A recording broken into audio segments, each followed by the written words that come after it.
you write these down. The first cancer-fighting food is wild blueberries. Now, wild blueberries, why are these so much more powerful than regular blueberries? They're fantastic.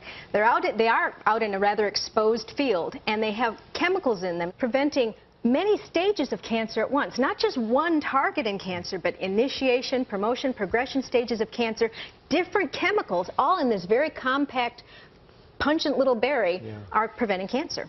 You know, I've done a lot of homework on blueberries, getting ready for this. So I got a little animation I think will help make this really powerful. So let's look at what happens to a blueberry. It's growing out there in the wild, and it's exposed to all the elements, right? It has the craziness of the weather. It's got the sun beating down on it. Sometimes it gets cold as the sun goes away, and it gets dark, it gets windy, it gets blown around.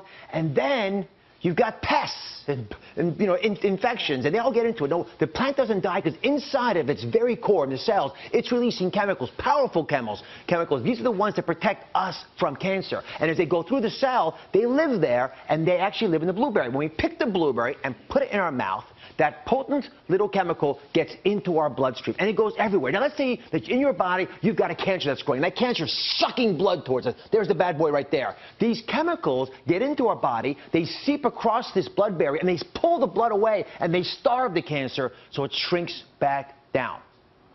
Now, could I design a drug to do that? Maybe. It's going to be pretty tough. It takes a lot of effort for nature to work that out over the course of all known human history, but it happens to work really well.